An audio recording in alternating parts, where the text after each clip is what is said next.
kita sering sekali mengatakan kita terjun ke daerah bencana, tetapi kita banyak sekali lupa beberapa hal yang merupakan sebenarnya apa yang menjadi tanggung jawab kita, baik tanggung jawab secara etik maupun tanggung jawab secara hukum. Ya, jadi seperti yang sampaikan Teh Ninda tadi, kami izin perkenalkan diri, kami Roni Basirun Simatupang. Mantap, Sehari-hari Pak. ya berdinas di Mabes TNI, kemudian kami memang backgroundnya dari keperawatan dan S2-nya adalah disaster management, dan juga kami juga sudah menempuh pendidikan program studi ilmu hukum, ya baru selesai juga, dan kami bergabung juga di Himpunan Perawat Gawat Darurat dan Bencana Indonesia. Baik, Bapak Ibu dan rekan-rekan sejawat semuanya yang hadir pada webinar ini. Ini kita akan berbicara dulu terkait dengan situasi bencana. Nanti kita akan lanjutkan dengan regulasi dan undang-undangnya, baru kita bahas sebenarnya aspek etik dan aspek legal apa ini. Jadi perlu kami sampaikan, ini sedikit sharing Bapak Ibu bahwa ketika kita mengikuti event-event internasional ataupun membahas terkait dengan penanggulangan bencana, maka salah satu hal yang krusial yang selalu diangkat adalah terkait dengan etik dan aspek hukumnya. Kenapa? Karena memang di dalam situasi bencana ini, boleh kita lihat bahwa sering sekali kejadian-kejadian ini, banyak sekali kejadian-kejadian yang tidak pasti. Bahkan kejadian-kejadian yang bisa nanti mengarah ke masalah-masalah hukum. Ya, katakanlah kalau kita berbicara terkait dengan uh, ada terjadi bencana di rumah sakit. Bagaimana tanggung jawab rumah sakit saat terjadi bencana itu? Ketika pada saat ada pasien yang dirawat, kemudian tiba-tiba rumah sakitnya hancur, kemudian tiba-tiba ada pasien yang meninggal, gitu ya. Bagaimana tata kelolanya? Apakah sudah sesuai prosedur atau tidak? Apakah memang rumah sakit sudah siap atau tidak? Dan yang paling krusial lagi adalah pengalaman kita kemarin pada saat pandemi COVID-19 ya, juga banyak sekali isu-isu terkait dengan permasalahan hukum yang diangkat. Salah satunya adalah bagaimana sebenarnya perlindungan hukum bagi tenaga kesehatan yang bertugas saat bencana. Ya, ini adalah beberapa isu-isu yang merupakan sebenarnya masih sebagian dari isu-isu hukum yang mungkin bisa kita angkat menjadi hal yang penting dan ada kaitannya dengan aspek etik dan aspek legal. Sebenarnya masih banyak ya, bahkan kalau di beberapa bencana terjadi itu baik walaupun di nasional ataupun internasional banyak lagi isu-isu hukum. Ada penjarahan, kemudian ada tindakan pelecehan, kemudian juga ada tindakan kekerasan. Banyak sekali ya. Jadi yang ada aspek etik legalnya itu, terutama terkait yang kalau kita sendiri sih di bidang kesehatan atau tenaga kesehatan pada spesifik ini perawat lebih kepada bagaimana perlindungan hukum bagi kita nih. Kitanya sendiri datang ke daerah bencana tiba-tiba pasti kita punya risiko dong. Kalau kita meninggal bagaimana? Kalau kita sakit bagaimana? Kalau kita misalnya ternyata mendapatkan tindakan kekerasan atau bahkan kalau misalnya seperti kita berangkat sekarang ke Gaza, bagaimana perlindungan kita gitu. Nah ini perlu sekali disampaikan. Dan yang satu lagi yang penting adalah di aspek etik dan aspek legal ini adalah kita sebenarnya bukan hanya terjun ke daerah bencana, tapi penting sekali kita tahu harus apa regulasinya, apa aturan-aturannya, bagaimana peraturan di daerah tersebut. Jadi kalau contohnya di Indonesia, acuannya di mana?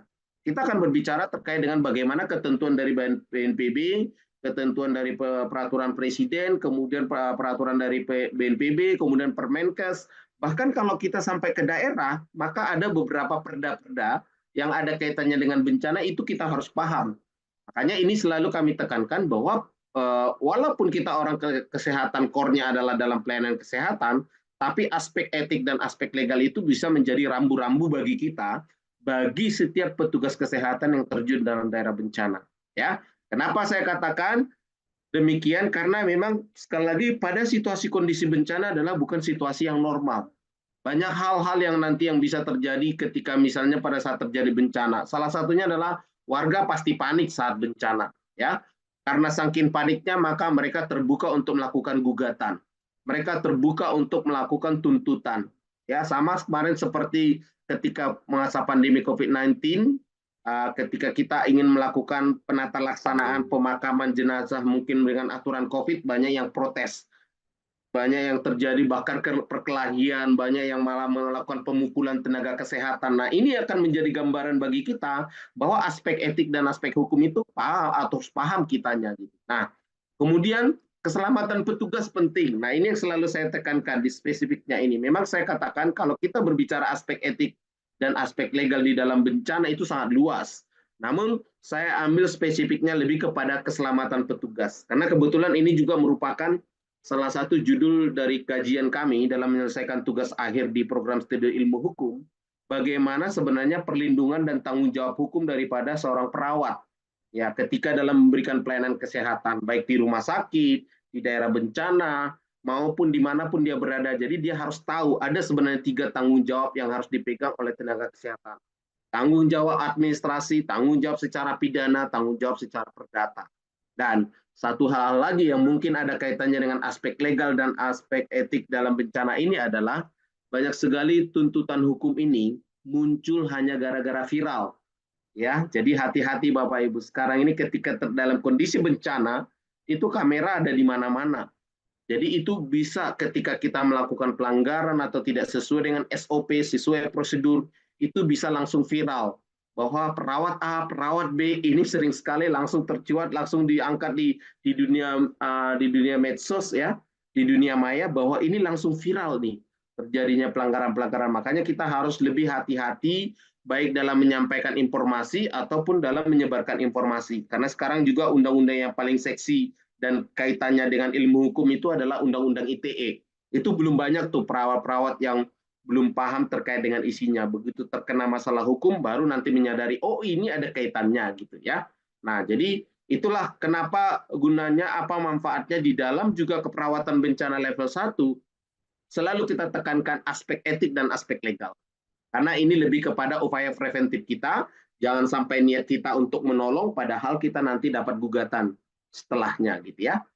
Nah, oleh karena itu di dalam pembahasan kita pada siang hari ini, Bapak Ibu dan rekan-rekan sejawat, sebenarnya saya juga memandang skopnya bukan hanya nasional ya, tapi ini berdasarkan juga pelatihan-pelatihan kami dan kegiatan-kegiatan yang kami ikuti baik dalam seminar internasional dan juga ikut pelatihan-pelatihan yang dari luar negeri, kami gabungkan bahwa isu-isu terkait dengan bencana ini harus terbuka juga dan harus paham juga kita.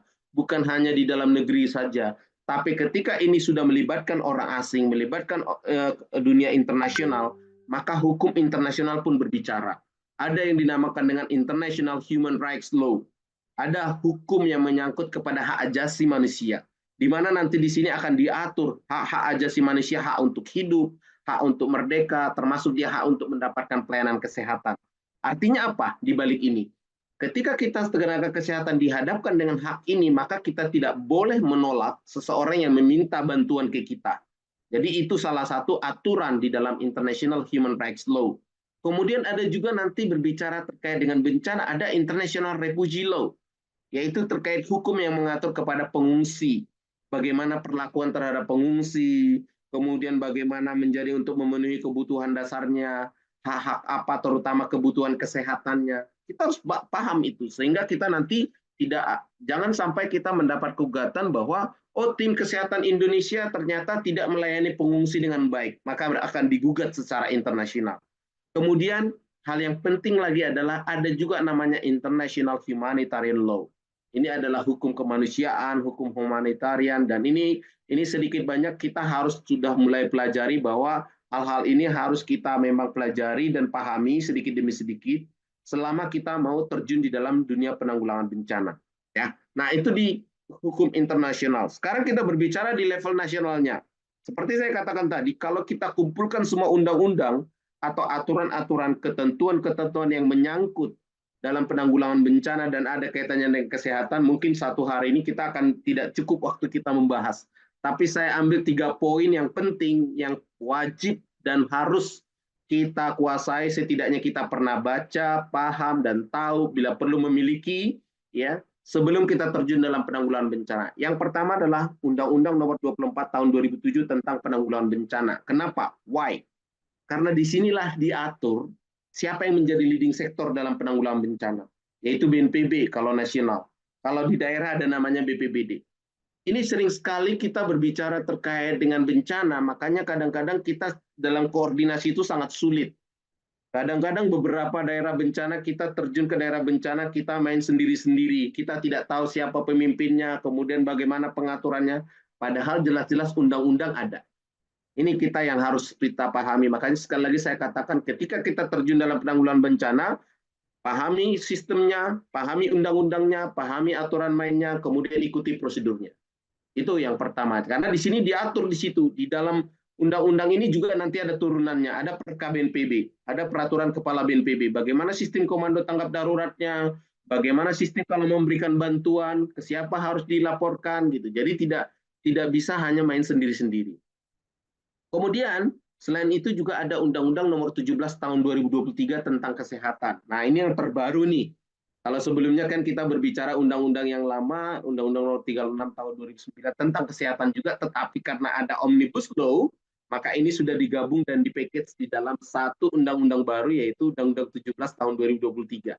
Nanti sedikit banyaknya kita akan uraikan ini di belakang, karena ini juga momen ini juga bisa kita gunakan sebagai bahan untuk mendiskusikan sebenarnya apa yang terbaru di dalam undang-undang ini supaya kita paham. Dan tadi seperti yang disampaikan oleh Bang Budiman ya, dari Pusat Krisis Kesehatan, yang paling penting untuk saat ini adalah sebagai tenaga kesehatan, apalagi kita tadi yang sudah mendengarkan bagaimana kebijakan daripada Kementerian Kesehatan, bagaimana program tenaga cadangan kesehatan, bagaimana program daripada Emergency Medical Teams yang diuraikan oleh Bang Budiman, semuanya itu tertuang di dalam Pedoman Nasional Penanggulangan Krisis Kesehatan. Jadi di sini sudah diatur semuanya. Bahkan nanti Bapak Ibu sebisa mungkin nanti melalui program-program yang disediakan oleh Kementerian Kesehatan, ada program pelatihan manajemen penanggulangan krisis kesehatan, dan itu kami sudah ikuti, di mana di situ sudah diajarkan bagaimana terkait dengan sistem komunikasinya, sistem koordinasi, penanganan gizi, dan banyak hal yang bisa diajarkan di sana. Ya.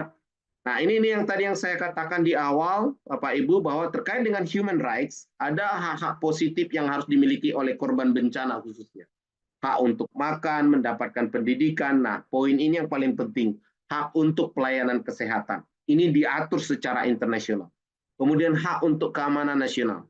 Ada juga hak negatif, walaupun dikatakan negative rights, itu tapi ini diakui, yaitu hak kebebasan untuk berbicara, untuk mendapatkan keadilan, bebas dari tindakan kekerasan, bebas dan terhindar dari perlakuan diskriminasi. Nah, itu semua diatur di dalam International Human Rights Law, dalam hukum hak asasi manusia, ya.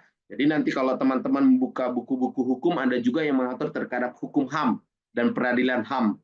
Dan di sini akan dibahas tuntas ini terkait dengan apa sih hak-haknya, terutama kalau dia merupakan korban bencana. Sedangkan terkait dengan pengungsian, ini diatur nanti di International Refugee Law, apalagi kalau misalnya dia mengungsi, sama seperti misalnya pengungsi Rohingya datang ke Indonesia, bagaimana kita perlakuannya, apa yang harus kita lakukan, bagaimana aturan-aturan harus ditetapkan. Nah, di situ ada regulasinya semua. Ya. Kemudian di International Humanitarian Law, ini melindungi korban ya mungkin saat konflik ya ataupun saat kondisi peperangan, termasuk petugas kesehatan. Makanya saya sangat menyarankan pada teman-teman, kemarin juga ada beberapa perawat mungkin yang berangkat ke Gaza ya dalam konflik perang. Sebelum kita berangkat ke sana, sebaiknya kita baca dulu ini terkait dengan humanitarian law, karena di sini betul-betul disampaikan bagaimana perlindungan terhadap korban ya pada saat terjadi peperangan, termasuk tenaga kesehatan ya. Namun satu hal lagi yang diingat, walaupun ini ada undang-undang, tetapi risiko itu pasti ada. Bagaimana kita menyikapi hal tersebut, itulah yang harus kita pertimbangkan sebelum terjun dalam penanggulangan bencana.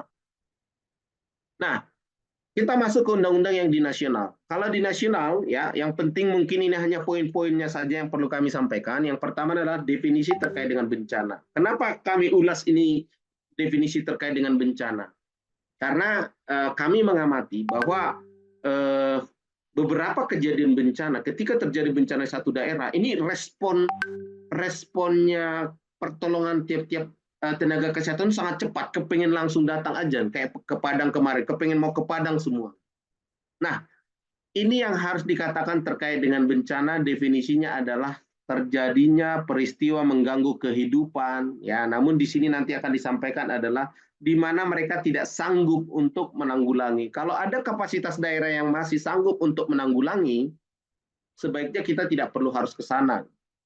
Tetapi kalau mereka tidak sanggup, makanya dibuat sistem, dibuat nanti bentuk dukungan-dukungan, baru kita nanti pergi ke sana. Jadi tidak zamannya lagi sekarang begitu setiap ada bencana kita datang, setiap ada bencana kita datang. Malah itu nanti akan menambah keruwetan di sana itu. Jadi lebih kepada sekarang ini menguatkan kapasitas daerah berisiko bencana, kita kuatkan kapasitasnya. Jadi kalau bencana di Padang ya bila perlu orang Jakarta nggak usah datang.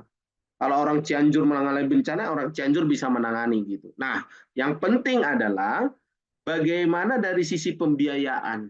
Pembiayaan itu makanya saya katakan kalau kita ikut aturan undang-undang atau ikut regulasi, maka pembiayaan itu nanti akan ditanggungjawabkan oleh leading sektornya. Kalau di daerah BPPD, kemudian kalau di nasional ada BNPB.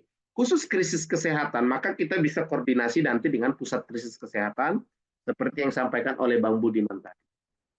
Nah, sekarang kita turun lagi ke Undang-Undang Nomor 17 Tahun 2023 tentang kesehatan. Poin apa yang mau kita bicarakan di sini? Jadi ini hanya sedikit sejarahnya saja bahwa memang sebelumnya Undang-Undang Kesehatan ini muncul dari 11 undang-undang yang telah dicabut. Salah satunya adalah undang-undang terkait keperawatan, kedokteran, kesehatan, rumah sakit dan digabung semuanya. Sehingga tidak ada yang dikatakan dengan overlap ya ataupun saling saling saling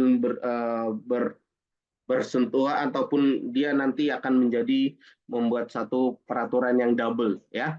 Nah, ini terdiri dari 20 bab, kemudian terdiri dari 456 pasal dan hal yang penting dikatakan di sini khusus dicermati teman-teman khususnya tenaga kesehatan ataupun perawat yang tergabung dalam webinar ini bahwa di sini sudah diatur bagaimana ketentuan pidana dan juga bagaimana proses penyidikan. Ya, jadi kalau sebelumnya mungkin undang-undang kita tidak berbicara terkait dengan lebih detail terkait dengan sanksi hukum, kalau di sini betul-betul ditekankan ketentuannya bagaimana. Bahkan sanksinya apa, dijelaskan di sini. Jadi itu yang harus perlu kita sampaikan dan juga diperhatikan. Yang pertama adalah berbicara tentang fasilitas gawat darurat. Jadi ya memang di sini masih sama seperti sebelumnya bahwa dalam kondisi gawat darurat ya, maka fasilitas pelayanan kesehatan dilarang menolak pasien. Kemudian dilarang juga meminta uang muka dan juga harus dilarang juga mendahulukan segala urusan administratif. Jadi ini harus hati-hati kita. Dengan adanya undang-undang yang baru sekarang ini, jangan kita terkecoh dengan aturan-aturan. Sering lagi kalau dulu kan kita masih tanyakan pakai BPJS atau pakai umum. Nah ini sangat fatal karena di undang-undang terbaru dikatakan ini rumah sakit tidak ada alasan untuk menolak pasien hanya gara-gara urusan administratif, apalagi kondisi pasiennya gawat darurat. Ya, dan ini juga dikatakan bahwa dalam pelayanan kesehatan primer dapat dilakukan integrasi antar fasilitas pelayanan kesehatan. Ya, mulai dari klinik pratama, kemudian puskesmas sampai nanti ke rumah sakit ini harus terjalin dengan baik. Nah, kemudian terkait dengan sumber daya kesehatan, ya artinya terkait dengan tenaga kesehatan, bahwa selama ini kita juga harus memang mungkin sudah berjalan dengan baik, tapi masih lebih ditekankan lagi terkait dengan persyaratan bahwa kita harus memiliki STR dan SIP, ya, di mana STR sekarang sudah berlaku seumur hidup, sedangkan SIP juga sama setiap 5 tahun. Kemudian di sini juga harus betul-betul selalu meningkatkan kompetensinya, ada kecukupan SKP, yaitu per 5 tahun harus nanti mengurus SIP-nya. Nah, kemudian hal-hal yang baru lagi di sini adalah bagaimana kalau apabila terjadi permasalahan hukum, Pak, dengan undang-undang yang baru ini. Ya, jadi terkait dengan permasalahan hukum maka di undang-undang ini kita harus paham terkait apa yang dimaksud dengan konsil, apa tugasnya, apa itu kolegium, apa tugasnya, apa itu majelis disiplin dan apa tugasnya. Jadi secara singkat dikatakan di sini konsil berkedudukan di bawah dan bertanggung jawab kepada presiden, ini bentukan presiden. Dia lebih kepada merumuskan kebijakan internal dan standarisasi. Makanya sekarang kita ada konsil ya. Dia selalu berupaya untuk membuat kebijakan-kebijakan terkait dengan registrasi untuk urusan STR kita. Sedangkan kolegium lebih kepada nanti menyusun standar kompetensi, standar kurikulum, dan sedangkan majelis disiplin ini adalah untuk menentukan ada atau tidaknya pelanggaran disiplin yang dilakukan oleh profesi tenaga kesehatan. Ya, jadi ini penting harus kita ketahui dan salah satu amanatnya di dalam undang-undang ini ketika memang kita diduga melakukan pelanggaran hukum khususnya di dalam pelayanan kesehatan kita maka itu harus ditinjau dulu oleh majelis disiplin. Kalau majelis disiplin mengatakan itu bersalah, maka nanti bisa dilanjutkan dengan proses hukum, tapi ketika majelis disiplin berpendapat berbeda, maka itu tidak dilanjutkan dalam proses hukum. Nah, Juga di sini di undang-undang ini dibahas terkait dengan apa yang menjadi hak dan kewajiban kita sebagai tenaga kesehatan, ya, tidak terlalu berbeda dengan undang-undang sebelumnya. Hanya saja di sini ada poin yang menarik di poin F, bahwa tenaga kesehatan dapat menghentikan pelayanan kesehatan apabila memperoleh perlakuan yang tidak sesuai dengan harkat dan martabat, termasuk kekerasan, pelecehan, perundungan, baik dari pasien, keluarga pasien, kita boleh stop, gitu ya. Nah, itu yang menjadi hak yang berbeda selain daripada hak-hak sebelumnya untuk mendapatkan perlindungan hukum, mendapatkan gaji, ya itu semuanya sebelumnya kita sudah diatur. Namun di dalam kewajiban juga seperti itu, apalagi kaitannya dengan materi kita hari ini, keperawatan bencana, maka kita wajib memberikan pertolongan pertama kepada pasien dalam keadaan darurat dan pada bencana. Itu jelas-jelas dikatakan di sini. Ya, dan juga kita tidak perlu khawatir karena tindakan ataupun tuntutan ganti rugi akan dikecualikan kalau memang niat kita untuk berikan bantuan terhadap korban bencana. Ya, nah, namun sekali lagi bahwa kita juga punya tanggung jawab, baik tanggung jawab administratif, ya STR kita harus ada, SIP, kemudian tanggung jawab secara moral, ya bahwa kita harus tahu bagaimana kode etiknya, kemudian kita juga harus paham, kita harus berpraktek sesuai dengan kewenangan, apa yang menjadi kewenangan sebagai seorang perawat, apa yang menjadi kewenangan sebagai dokter, bagaimana berkolaborasinya, dan kita harus paham itu. Itu semuanya tanggung jawab secara administratif. Dan apabila kita tidak sesuai dengan ketentuan-ketentuan administratif tadi, maka secara hukum maka kita layak digugat ataupun bisa digugat secara ataupun potensi sanksi administratif. Bisa berupa teguran lisan, peringatan tertulis, bahkan denda administratif, bahkan yang paling fatal adalah pencabutan izin, yaitu STR ataupun SIP kita. Supaya kita tidak bisa praktek karena memang kita telah melakukan pelanggaran atau tidak memenuhi kriteria atau bahkan tidak kompeten dalam memberikan pelayanan kesehatan. Potensi sanksi perdata ini bisa timbul apabila ada perbuatan-perbuatan kita yang membuat kerugian kepada pasien, sedangkan potensi sanksi pidana apabila sampai ada tindakan-tindakan kita yang diduga melanggar pasal-pasal yang diatur di dalam Kitab Undang-Undang Hukum Pidana. Ya, bisa sampai kecacatan ataupun kematian atau bahkan memang kita salah prosedur sehingga mengakibatkan kematian, itu potensi sanksi pidana. Nah, jadi di sini bisa dikatakan bahwa yang menjadi penekanan di dalam undang-undang yang baru ini adalah terutama terkait dengan sanksi-sanksi administratif, sanksi pidana, ya. Jadi memang ini selalu ditekankan kepada petugas kesehatan, ya, khususnya yang mengikuti kegiatan-kegiatan seperti webinar seperti ini harus perlukan diberikan gambaran. Jadi kita tidak perlu harus sekolah hukum atau menjadi pakar hukum, tapi harus sadar terkait dengan hukum supaya kita tidak terjebak dengan hal-hal yang membuat kita nanti bersalah ataupun digugat karena kita sama sekali tidak paham itu terkait dengan aturan-aturannya. Dan sekali lagi perlu kita tekankan bahwa kita tidak ada alasan mengatakan bahwa kita tidak tahu itu aturan hukumnya. Karena ketika itu sudah ditetapkan, disahkan, maka per hari itu juga itu semuanya sudah berlaku untuk umum. Dan semuanya juga diwajibkan, terutama tenaga kesehatan. Kalau dia mengaku tenaga kesehatan, maka tunduk terhadap hukum yang ada kaitannya dengan kesehatan. Nah, terkait dengan perlindungan hukum, ya, maka sama kita juga mempunyai hak mendapatkan perlindungan hukum. Kita juga berhak supaya tidak dibully, supaya berhak juga tidak mendapatkan tindakan kekerasan, kemudian perlindungan pada kawat darurat. Nah, ini yang sering kita katakan tadi, yang kita soroti. Jadi gimana dong Pak kemarin pada saat pandemi COVID-19? Harusnya ada dong satu komite yang mengurus perlindungan hukum terhadap tenaga kesehatan yang sedang bertugas dalam COVID. Iya, betul. Nah, inilah yang kita katakan adalah perlindungan dalam keadaan darurat, yaitu perlindungan hukum dalam pelayanan bencana. Hanya dikatakan tenaga medis dan tenaga kesehatan yang memberikan pelayanan kesehatan dalam rangka tindakan penyelamatan nyawa dan pencegahan kedisabilitasan seseorang pada keadaan darurat dan atau pada bencana dikecualikan dari tuntutan ganti rugi.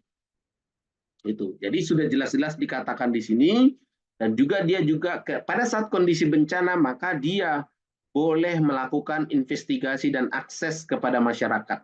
Ini dalam kondisi darurat itu sudah jelas dikatakan. Ya.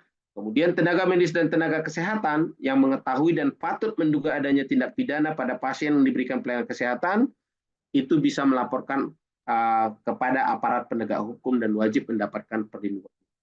Ya, nah ini kira-kira alurnya, Bapak Ibu dan rekan-rekan sejawat. Nanti bisa diperdalam lagi di pasal-pasalnya. Saya hanya memberikan poin-poinnya bahwa apabila memang bagaimana alurnya perlindungan hukum bagi rumah sakit juga bisa memiliki perlindungan hukum. Makanya sekarang rumah sakit juga sudah ada komite etik dan komite hukum. Kebetulan kami 4 tahun yang lalu juga tergabung di dalam komite etik dan komite hukum rumah sakit Marini Cilandak.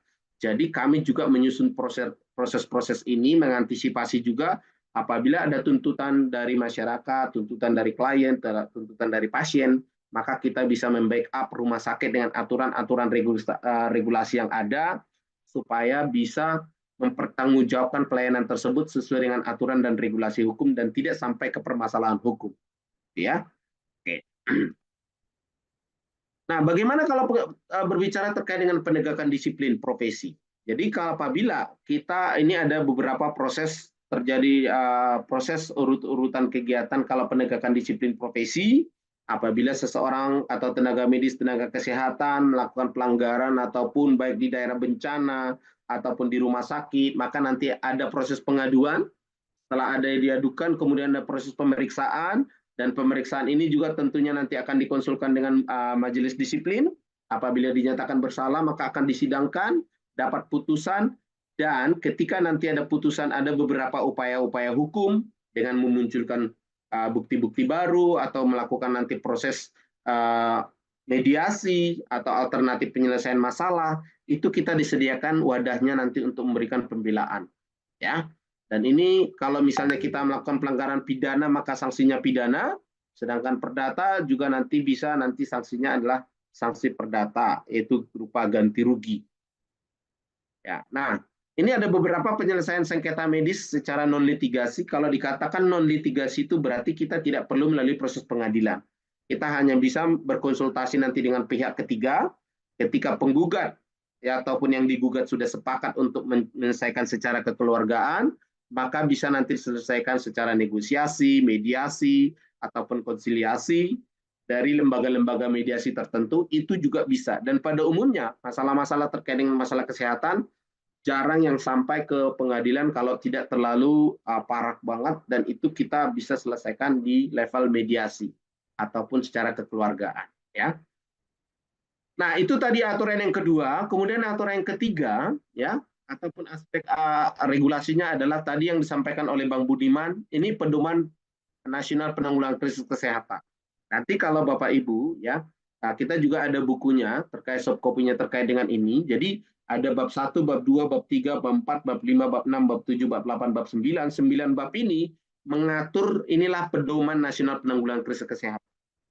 Dalam kata sederhananya adalah ketika kita berbicara tentang bencana, bagaimana pedomannya, bagaimana regulasinya, pengaturannya, sistem klasternya, koordinasi dengan Health Emergency Operation Center-nya, apa itu TCK, apa syarat-syarat IMT, bagaimana pedoman logistik, bagaimana standar pelayanan minimalnya, semuanya diatur dalam pedoman ini. Jadi ada baiknya memang teman-teman dengan pertemuan kita siang ini, teman-teman juga semuanya memiliki pedoman ini. Jadi diharapkan bahwa semuanya memiliki pedoman ini sebelum terjun ke daerah bencana. Sehingga kita satu persepsi, satu suara, ataupun satu pemahaman gitu. Jadi kalau orang kesehatan ketemu sama orang kesehatan, kalau pedomannya sudah sama, maka kita tidak perlu banyak waktu untuk berkonflik ataupun untuk mencari pedoman lagi karena pedomannya sudah ada.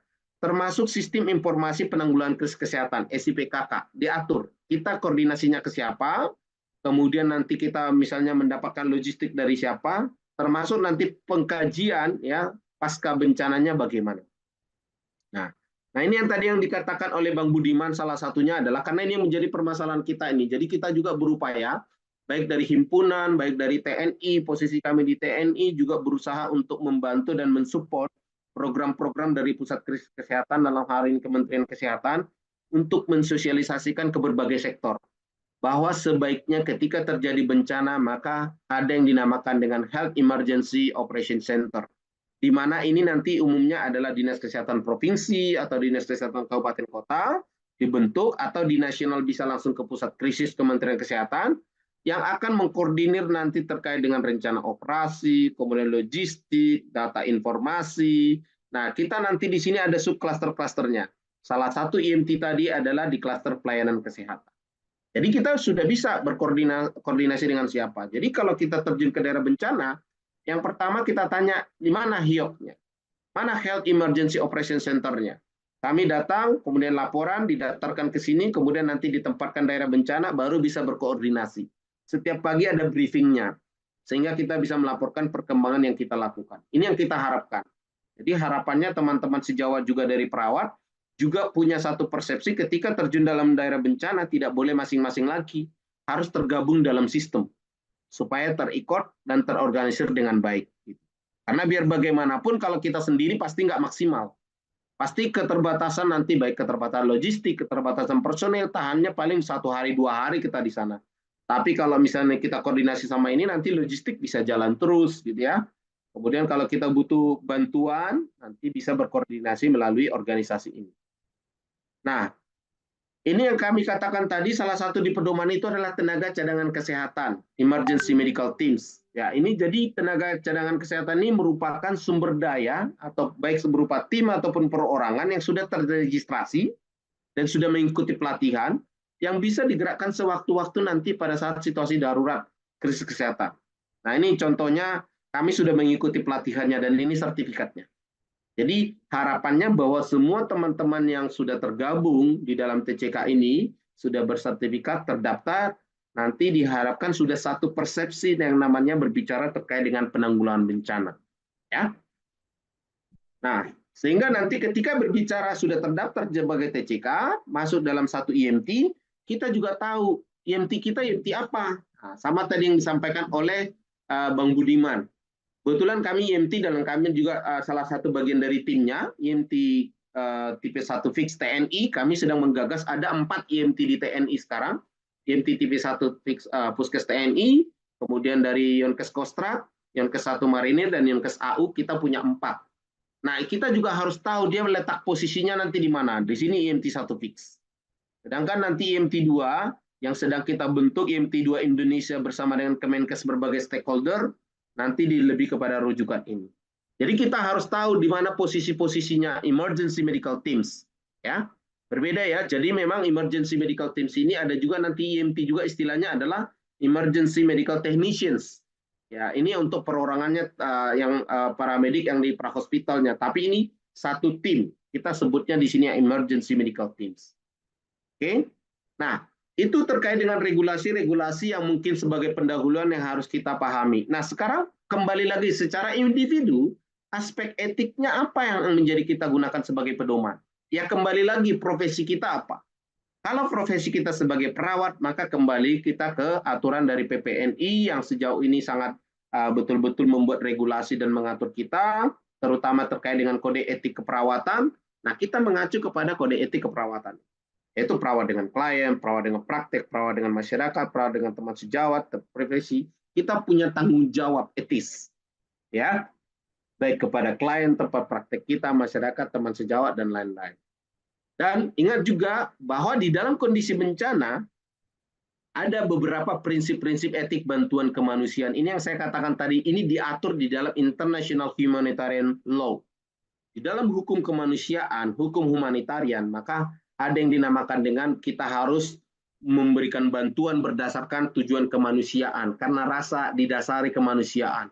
Kita harus netral, tidak boleh membeda-bedakan ini suku apa, ini bangsa apa gitu ya. Kita harus mandiri, akuntabel. Kalau dikasih bantuan harus bisa dipertanggungjawabkan.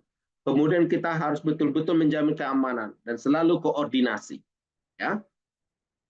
Nah, dan biasanya kita nanti di dalam penanggulangan bencana pasti ada dilema-dilema etik yang mungkin kita hadapi. Ya kita harus siap dengan itu. Keterbatasan alat, penolakan dari masyarakat, keterbatasan SDM, ego sektoral multidisiplin sehingga terjadi konflik gitu ya.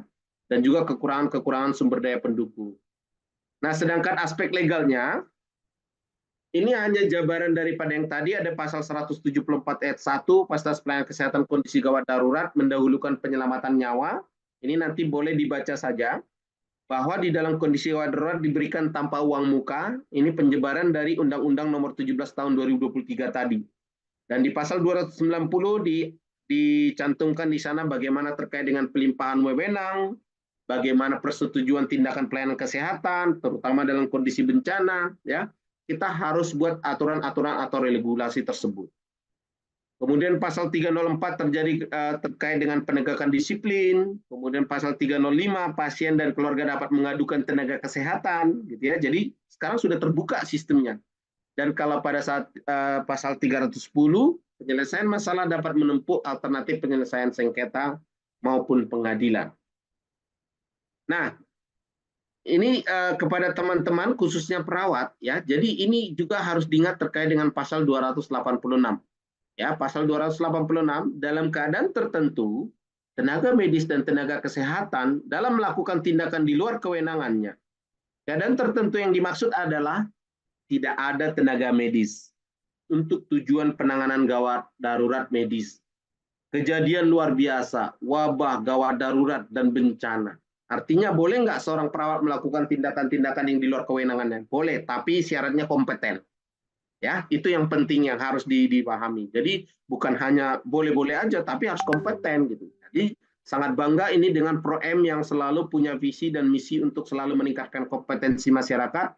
Salut buat Pro-M yang selalu eksis untuk meningkatkan kompetensi daripada para masyarakat, khususnya tenaga kesehatan, profesi dokter, perawat maupun tenaga kesehatan lain. Ya. Nah, ini aspek legal lainnya kita harus wajib menolong, itu sudah diatur dalam KUH Pidana 304, ya. Kemudian juga bekerja sehati-hati dan sebaik-baiknya, diatur juga di dalam KUH Pidana dan KUH Perdata, dan juga melapor apabila ada tindak pidana, kemudian membantu penyidik. Nah, satu hal yang perlu kami yakinkan adalah, Bapak Ibu, semasa kami menjalani perkuliahan terkait dengan program studi ilmu hukum, dan banyak ternyata yang di luar tenaga kesehatan, yang belajar tentang ilmu hukum paham terkait dengan hal ini. Artinya apa? Apabila mereka berada di samping masyarakat untuk menggugat kita, mereka tahu banget bahwa setiap orang yang tidak bekerja hati-hati bisa digugat. Setiap orang yang tidak memberikan pertolongan bisa digugat. Itu artinya. Makanya kembali lagi kami ingatkan, kami sampaikan kepada teman-teman, ayo kita ikuti prosedur, kita laksanakan, berikan pelayanan yang terbaik sehingga kita terhindar dari gugatan ataupun tuntutan. Ya, ini hanya sebagai gambaran kepada teman-teman Undang-Undang Kesehatan Nomor 17 Tahun 2003 terhadap sanksi pidana dan penjara apabila mengakibatkan luka berat, ya, ataupun bahkan mengakibatkan kematian, ya, mengakibatkan kematian maka akan dipidana penjara paling lama 5 tahun dan pidana denda paling banyak 500 juta. Nah, ini menggunakan identitas bentuk lain menimbulkan masyarakat bersangkutan adalah tenaga kesehatan, penipuan, ya. Oke, nah, jadi di dalam kesimpulannya bahwa apabila terjadi bencana sangat rentan kita bisa mengalami pelanggaran atau melakukan pelanggaran, baik pelanggaran etik, pelanggaran disiplin, pelanggaran hukum. Oleh karena itu sebaiknya kita harus berupaya menghindari ini supaya apa? Supaya betul-betul kita bisa menjalankan kegiatan kita, tugas kemanusiaan dengan baik. Jadi bisa kami simpulkan bahwa tenaga kesehatan termasuk perawat gawat darurat dan bencana merupakan keperawatan profesional, punya dasar keilmuan, punya standar profesi dan yang harus diikuti, dan bisa saja kita terjadi kekeliruan baik secara etik, disiplin, dan hukum. Dan apabila kita memiliki permasalahan hukum bahkan digugat, ya, khusus untuk tenaga perawat saat ini kita memiliki badan bantuan hukum juga di PPNI. Kita bisa berkonsultasi, meminta bantuan, meminta advokasi dengan menyiapkan bukti-bukti yang pasti bisa membantu kita untuk menyelesaikan permasalahan kita dengan catatan bahwa kita sudah melakukan sesuai dengan prosedur apa yang telah kita lakukan di lapangan. Baik, itu mungkin yang bisa kami sampaikan terkait dengan aspek etik legal. Jadi lebih kepada bagaimana kita memahami kondisi gawat darurat dan bencana. Namun satu hal yang harus kita pahami bahwa sangat terbuka permasalahan-permasalahan etik maupun permasalahan hukum, baik di tingkat nasional maupun internasional. Terima kasih. Saya kembalikan lagi ke moderator. Nanti mohon petunjuk apakah kita diskusi dulu atau lanjut ke materi berikutnya. Terima kasih. Baik, baik, terima kasih Bapak atas waktunya. Kita masih memiliki waktu 7 menit lagi di materi pertama. Mungkin bisa lanjut saja ke materi kedua dulu Pak. Dan mohon maaf sebelumnya saya alihkan moderator kepada Buana MCAP karena terkendala jaringan di sini Bapak sedang mati Oke, lampu. baik. Terima kasih, nggak apa-apa. Punten Kalau ya Pak. oke, nggak Silakan apa-apa. kepada Bapak Nasrozi Buana MCAP, saya persilakan. Baik, terima kasih Bu Nina ya atas waktu dan kesempatannya ya. Baik Bapak Ibu, Kang Pak Roni Ya, monitor apakah suara terjelas? sangat jelas Bang Oji. Ini katanya call for help Pak, karena ada gangguan jaringan. Nah, itu bagus tuh. Jadi Kalau itu sehingga kita harus ini di saya katanya gitu. Ya ya, dengan senang hati Pak, kita mungkin materi berikutnya ada materi sesi 2. ya, Sekarang karena mungkin waktu ya, mungkin Pak Roni lanjut saja materi kedua. Nanti kita akan ada sesi diskusi setelah materi kedua. Untuk teman-teman, Bapak Ibu sekalian peserta, mohon kiranya kalau ada pertanyaan supaya tidak lupa silakan chat di kolom chat. Nanti akan saya bacakan pada saat di sesi akhir. Mumpung masih ingat. Terima kasih. Silakan Pak Roni, Pak Sirun. baik. Terima kasih Bang Oji. Ya, luar biasa. Ya, berikutnya kami akan sampaikan materi yang kedua, Bapak Ibu. Jadi yang kedua ini kami akan berbicara terkait sebenarnya kalau di topik itu sebenarnya adalah peran perawat ya dalam penanggulangan bencana. Namun di sini karena saking banyaknya peran perawat ya, peran perawat kalau kita berbicara di dalam tahap-tahapan bencana, maka nanti kami di sini lebih membahas kepada kesiapsiagaannya dulu. Kita fokus nanti ke tanggap daruratnya. Jadi mungkin ada event berikutnya nanti kita bahas pada saat di terkait preventifnya, mitigasinya, atau bahkan nanti kita bicara tanggap daruratnya, atau bahkan nanti di rehab rekonnya gitu ya. Namun di sini kami akan membahas sebenarnya bagaimana kesiapsiagaan perawat dalam penanggulangan bencana. Oke. Nah, jadi Bapak Ibu kita nanti akan bahasnya terkait dengan manajemen bencana, kompetensinya, kemudian kesiapsiagaan perawat dalam penanggulangan bencana dan tantangannya ke depan. Yang ini mungkin yang bisa kita buat sebagai hot issue yang akan mungkin kita bahas, kita akan buat mungkin dalam bentuk pelatihan atau bentuk buat simulasi dan ini sangat harus kita siapkan sejak sekarang karena dalam kondisi bencana kita tidak bisa prediksi apa yang akan terjadi besok dan juga ke hari-hari yang akan datang. Nah, ini datanya mungkin sama ya, ataupun kita kalau misalnya kita mau mendapatkan data terupdate, kita tinggal membuka websitenya BNPB, juga di Pusdatin, ya Pusat Data dan Informasi. Ini tidak ada yang menafikan bahwa Indonesia adalah daerah bencana ataupun sangat rawan bencana.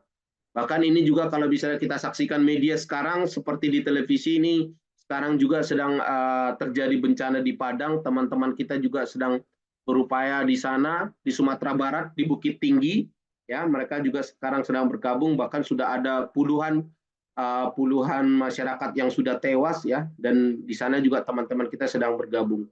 Nah, ini jadi sebelum-sebelumnya juga pernah terjadi di pesisir selatan Sumber ya, terus selesai akibat banjir dan juga di Semarang kemarin saya kaget ya, stasiun Semarang bisa sampai banjir seperti itu dan inilah yang menunjukkan bahwa bencana bisa terjadi kapan saja dan di mana saja. Bahkan satu hal yang menarik dari bencana ini adalah yang mungkin harus kita waspadai adalah kadang-kadang kita melaksanakan pengkajian risiko bencana itu contohnya di Cianjur, oh ini mungkin nanti rawannya ada longsor, ternyata gempa. Nah itu bisa terjadi.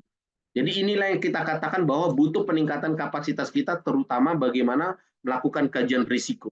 Maka bisa kami katakan salah satu yang mengharuskan ataupun yang mendorong kenapa kita harus siap siaga dalam bencana adalah satu, kita itu daerah risiko tinggi.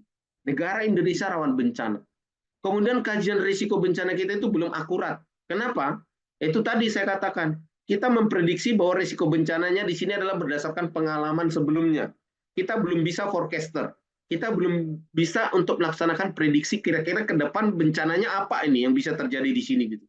Buktinya seperti di Cianjur kemarin bisa gempa.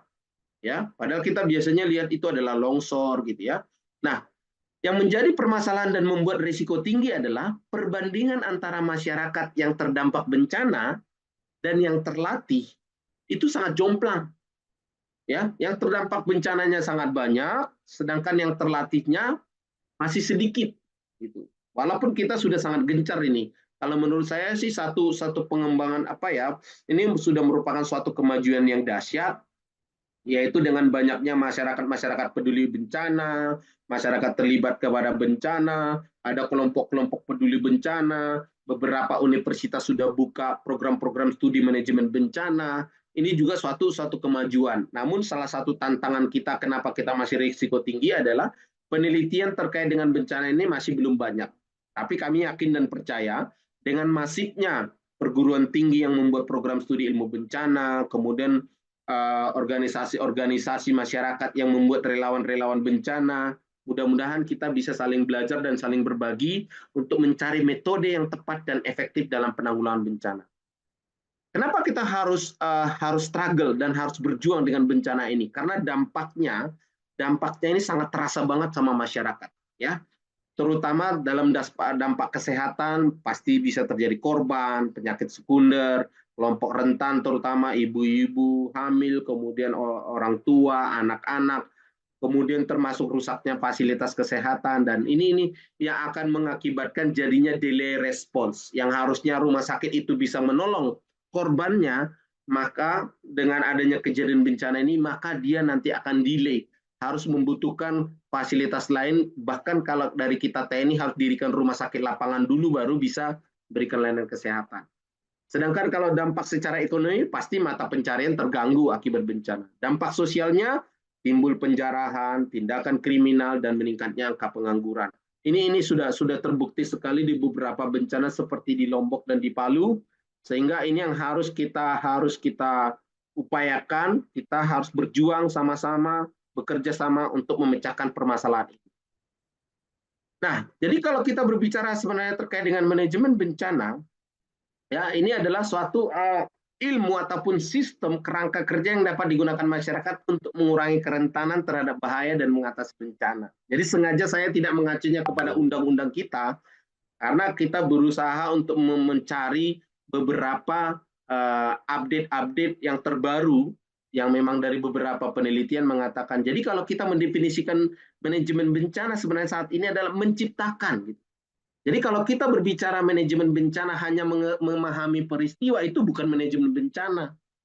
Tapi harus ada kerangka kerja yang harus kita lakukan, kita kerjakan untuk mengurangi kerentanan. Misalnya melalui pelatihan. Jadi nggak bisa hanya misalnya kita berdiskusi seperti ini. Kita harus melakukan action untuk mengurangi kerentanan terhadap bahaya dan mengatasi bencana. Itu baru dikatakan manajemen bencana.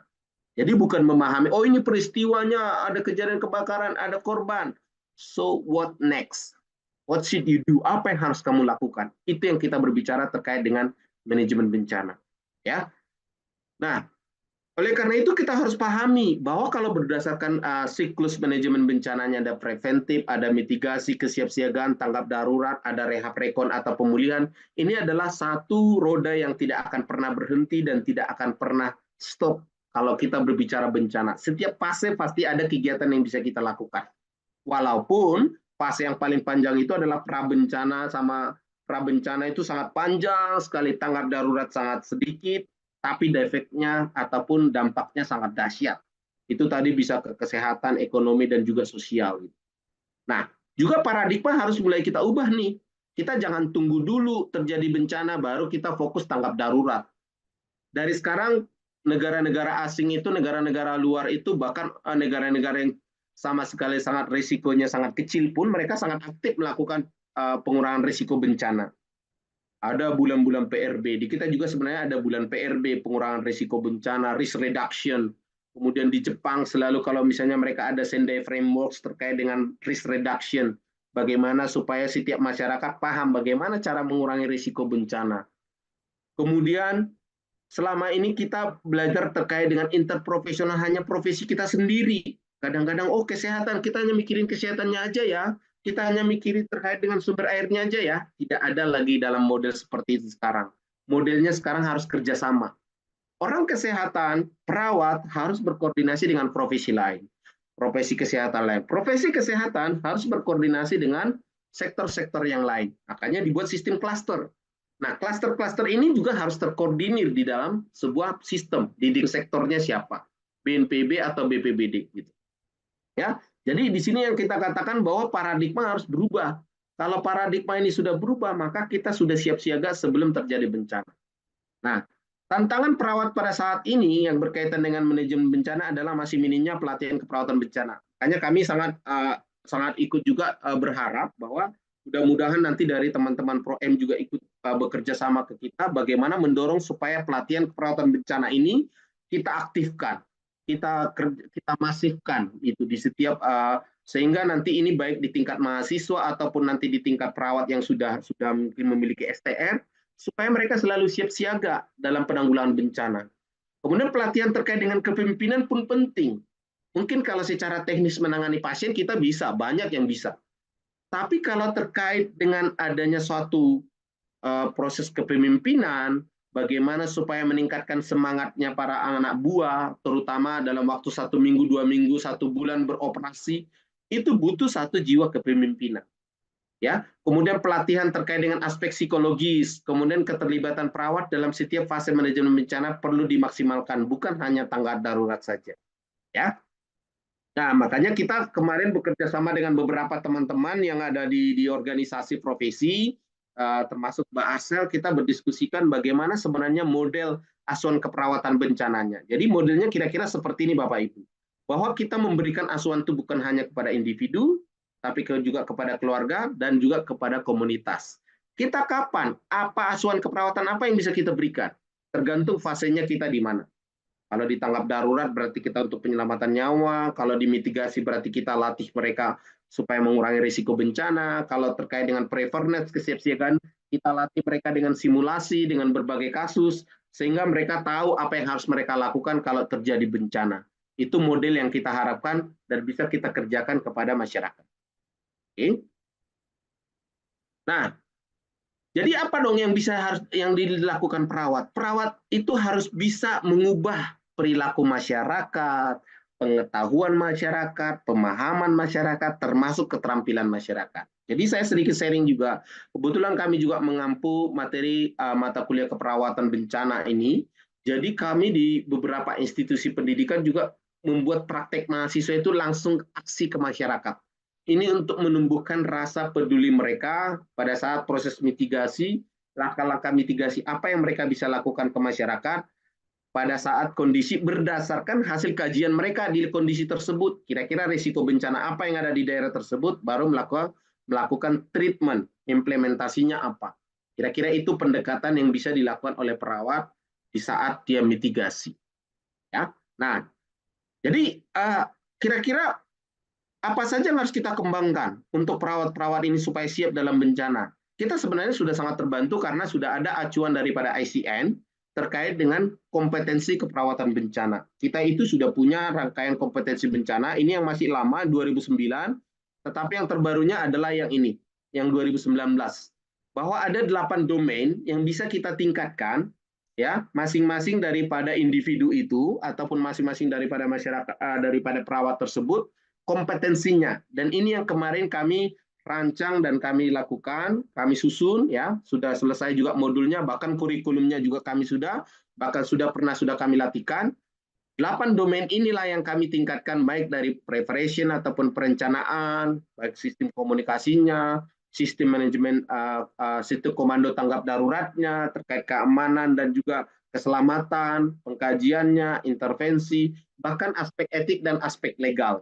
Nah, ini sudah berdasarkan dengan ICN 2019. Dan memang di sini kalau di keperawatan bencana itu ada 3 level. Makanya teman-teman dari Pro-M ini juga membuat ada level 1. Memang dalam waktu dekat juga kami akan luncurkan level 2 dan level 3-nya. Kami sedang menyusun. Namun memang di sini kami mengikuti ICN 2019 ini ada level 1, ada level 2, ada level 3. Harapannya di level 1 ini memang semuanya sebagai eksekutor, tapi level 2 sebagai komandan unit, sedangkan level 3 nanti bisa sebagai komandan tim ataupun manajer yang bisa mengkoordinir beberapa unit-unit keperawatan yang terjun ke dalam bencana. Ya, jadi ini ada level-levelnya, nanti bisa dibuka di ICN 2019, ini yang kita gunakan sebagai pedoman dalam baik menyusun kurikulum ataupun membuat satu pelatihan di dalam penanggulangan bencana. Nah, ini yang saya katakan Bapak Ibu, kalau kita berbicara terkait dengan keperawatan bencana, maka seyogianya tiap-tiap fase ini, step by step ini kita punya yang namanya peran. Ya, di preventif pada saat pencegahan kita kerjakan apa, mitigasi kita kerjakan apa, tanggap darurat kita kerjakan apa, di pemulihan kita kerjakan apa. Kami hanya membahas sedikit di sini terkait kesiapsiagaan karena keterbatasan waktu kita hari ini. Jadi di langkah kesiapsiagaan, maka yang penting dikatakan di sini adalah berdasarkan penelitian oleh Labrak dan teman-teman, ya, bahwa faktor yang meningkatkan kesiapsiagaan dalam tanggap darurat bencana adalah bagaimana kita membuat latihan-latihan, pelatihan dan simulasi yang sesuai dengan kebutuhan yang di lapangan, ya, ataupun yang dibutuhkan sebenarnya pada saat kondisi bencana. Karena itu akan meningkatkan konfidensi ataupun kepercayaan diri daripada petugas kesehatan, perawat tersebut nanti ketika mereka memang sudah terlatih. Nah, oleh karena itu, kita di dalam langkah kesiapsiagaan juga membuat pelatihan dan juga simulasi. Nah, di dalam pelatihan keperawatan bencana kita meliputi beberapa materi ini. Jadi, di keperawatan bencana yang kita susun itu ada juga terkait dengan mapping hazard, bagaimana kita bisa memetakan kira-kira ancaman bahaya apa yang bisa terjadi di satu daerah. Jadi berbeda nanti kalau daerah kita misalnya di Banten, di Jogja, ataupun di daerah Padang, pasti nanti mapping hazard-nya pasti berbeda. Ancaman bahayanya berbeda. Nah, kita sudah ajarkan bagaimana cara mereka memetakan daripada bahaya tersebut, sehingga mereka nanti bisa berprediksi dan bisa merencanakan apa kira-kira yang bisa kita laksanakan nanti dengan hazard ataupun ancaman bahaya yang seperti ini.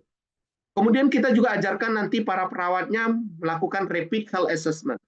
Karena ketika terjadi bencana pada saat nanti pada fase siaga darurat, maka perawat pada saat tanggap darurat dia harus bisa melaksanakan namanya RHA.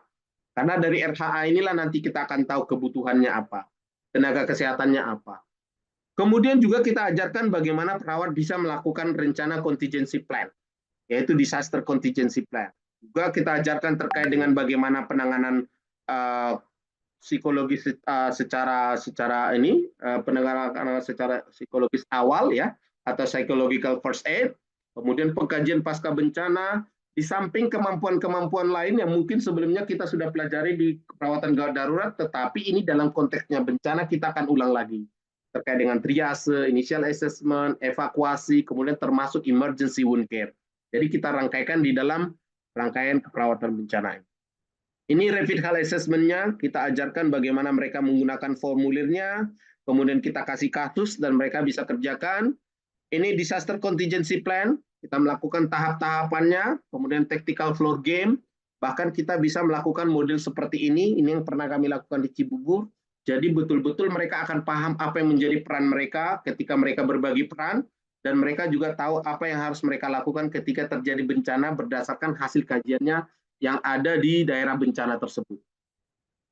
Kemudian ini psychological first aid, kita menggunakan psychological first aid dari John Hopkins, ya, report and reflective listening, assessment, prioritization, intervention, disposition, ya. Jadi yang betul-betul kita melakukan praktek langsung berdasarkan kasus. Jadi ada proses jam kelas prakteknya yang kita buatkan, termasuk Jitu Pasna, ya, kajian kebutuhan pasca bencana, tapi fokusnya adalah di bidang kesehatan, apa-apa saja dampaknya, kebutuhannya, kita nanti bisa memberikan. Jadi ketika ada orang yang memberikan bantuan, kita udah punya data nih, data-data apa yang dibutuhkan gitu. Kita berdasarkan hasil kajian tersebut, kita bisa menyesuaikan apa yang dibutuhkan dengan apa yang datang gitu. Jadi jangan datang semuanya, nanti ternyata kita tidak butuhkan, itu akan bisa menjadi sampah nanti di dalam lokasi bencana. Termasuk wound care in disaster, ya. Jadi kita menggunakan ABCDF, ya, sampai G, ya. Jadi kita menggunakan pedoman seperti ini, kita ajarkan juga mereka terutama penanganan luka-luka akut, kita masukkan di dalam wound care in disaster situations. Ini triase bencananya yang kita kerjakan menggunakan algoritma STAR.